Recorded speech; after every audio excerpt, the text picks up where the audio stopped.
Muito bem, pessoal. Mais uma aulinha aí pra gente, né? E agora a gente vai falar sobre os processos de obtenção de energia da célula. Como que a célula produz energia dentro dela. Para a gente poder falar sobre isso, a gente tem que comentar sobre duas reações básicas. Esse processo recebe o nome aí de duas reações básicas. Quando eu absorvo essa energia que está fora dos organismos e converto isso em matéria orgânica energética, a gente chama aí de reações endorgânicas. Quem é que vai realizar esse processo? A fotossíntese, que é o mais importante, mas aí eu acrescentei para a gente a quimiossíntese, que é um processo muito parecido, e a gente vai falar um pouquinho sobre ele. Quando eu pego essa matéria orgânica, processo ela e libero a energia, a gente chama de reações exorgânicas. Isso quer dizer, eu queimo essa matéria orgânica e libero essa energia em energia celular. Tá? E aí as reações que a gente conhece são a respiração celular, que a gente vai falar bastante, que é o mais importante, mas aí eu dei um adendo e vou acrescentar para a gente a fermentação, ok? Para a gente poder trabalhar principalmente com essa energia celular, a gente tem uma moeda de troca que é muito importante. Essa moeda energética ou moeda de troca é chamado de ATP ou adenosina trifosfata. O que é a adenosina trifosfata? É a união aí de um nucleotídeo, esse nucleotídeo vem lá do DNA, que a gente já comentou, com mais 3 íons fosfatados. E dependendo da quantidade desses íons fosfatados, eu tenho energia acumulada nessa molécula. Além disso, eu vou receber também 3 denominações diferentes. Então, se eu tiver a adenina mais um íon fosfatado, eu chamo de adenosina monofosfata. A adenina mais 2 íons fosfatados, a adenosina difosfata. E a adenina mais 3 íons fosfatados, a adenosina trifosfata, que é a molécula que a gente utiliza em grande quantidade. Então vamos começar aí pelo mais complexo de todos, né? Vamos falar um pouquinho sobre a fotossíntese. Vamos relembrar um pouquinho sobre a fotossíntese? A gente sempre tem falado, a gente sempre tem ouvido muito, principalmente em anos anteriores, a gente escuta, né, e vê muito essa equação da fotossíntese, a equação química da fotossíntese. Né? Como os professores sempre falavam para a gente, né? A planta ela absorve gás carbônico, absorve água, em presença de luz e clorofila, eu tenho a formação do alimento, né, que é o açúcar, e a liberação de gás oxigênio. Além, é claro, aí, de um adendo que sobra um pouquinho de água também. Mas, na verdade, o processo de fotossíntese ele é um pouco mais complexo do que isso. O processo de fotossíntese ele pode ser dividido em duas partes. Uma parte que precisa exclusivamente da luz e uma outra parte que não necessita de luz. Vamos começar pela parte que precisa de luz. Para a gente poder falar sobre esse processo de fotossíntese às claras, né, fotossíntese da luz exatamente, eu vou situar a gente lá na célula vegetal. Na célula vegetal, eu falei para vocês de uma organela que se chama cloroplasto. Dentro do cloroplasto, eu tenho pequenas moedinhas repletas de clorofila, chamadas de tilacoides. Dentro desses tilacoides, eu tenho conjuntos de clorofilas chamados de fotossistemas. Aqui os dois fotossistemas. Fotossistema 1, ou P700, e o fotossistema 2, ou P680. O que são esses números? Os 700 e os 680 são referentes ao tamanho da onda de luz. Então, o 700 é o tamanho de 700 nanômetros da luz, no caso da cor vermelha, que é extremamente energética. 680 é o tamanho aí da luz, no caso da cor azul ou da cor violeta. Então, vamos voltar aqui ao que interessa. Né? Essa luz, ela toca nos dois fotossistemas, energizam esse fotossistema, esses dois fotossistemas, e liberam 2 elétrons, cada fotossistema.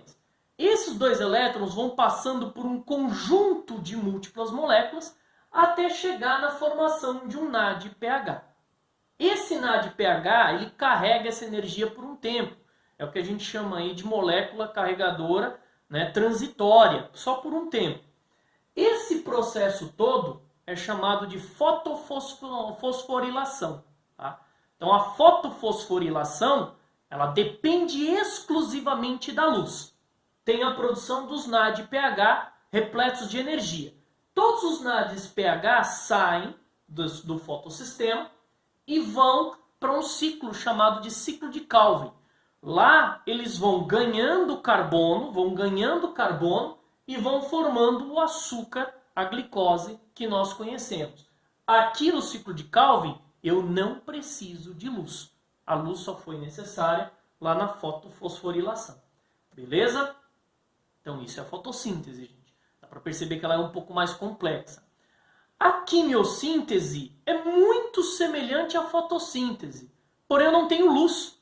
Então se eu não tenho luz, como eu vou gerar energia? Exatamente, né? Através de oxidação de algumas substâncias, principalmente férricas, né? Onde nessa oxidação eu tenho a liberação de energia.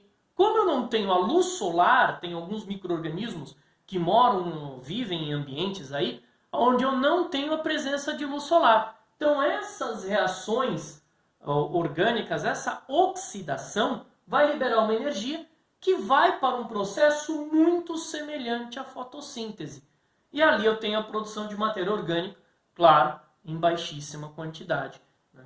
Não igual à fotossíntese, ok? Já falei sobre a fotossíntese e falei sobre a quimiossíntese, a conversão dessa matéria, dessa energia em matéria energética, no caso a glicose.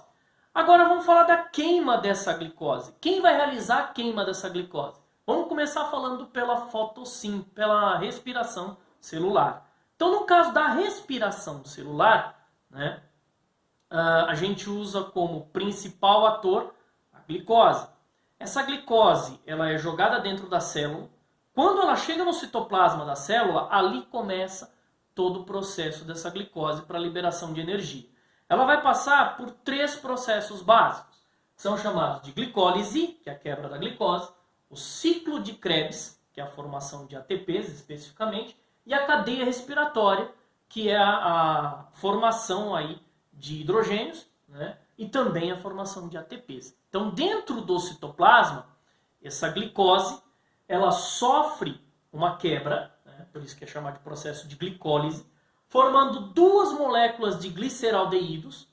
No caso, a glicose ela tem 6 átomos de carbono, é quebrado em 2 moléculas de gliceraldeídos com 3 átomos de carbono cada, e esses gliceraldeídos são convertidos em piruvatos, 3 moléculas de piruvatos aí, né, com 3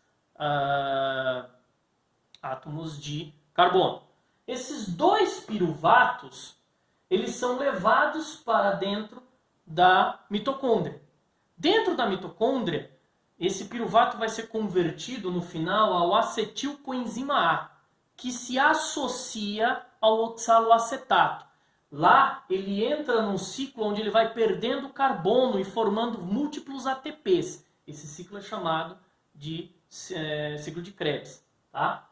Aqui eu tenho a liberação de hidrogênios, íons de hidrogênio também. Esses íons de hidrogênio eles precisam ser aí associados com elétrons. Então eles vão para as cristas mitocondriais, onde cada passagem eles recebem um elétron e perdem energia também, formando mais ATPs. Então aqui eu tenho a formação dos ATPs, que são as moléculas energéticas. Ok? E para a gente finalizar essa aula, a gente tem aí a fermentação, né, que é um processo bem parecido com a respiração, com um pequeno detalhe. A fermentação só vai trabalhar com a glicólise. E apenas micro-organismos realizam a fermentação, né? Então, nesse caso, eu vou quebrar a glicose transformar ela em piruvato. Nessa conversão de piruvato, o piruvato depois é convertido ou em ácido lático ou em álcool etílico e tem a produção de alguns poucos ATPs aí de energia. Beleza, pessoal? Então, mais uma aulinha pra gente.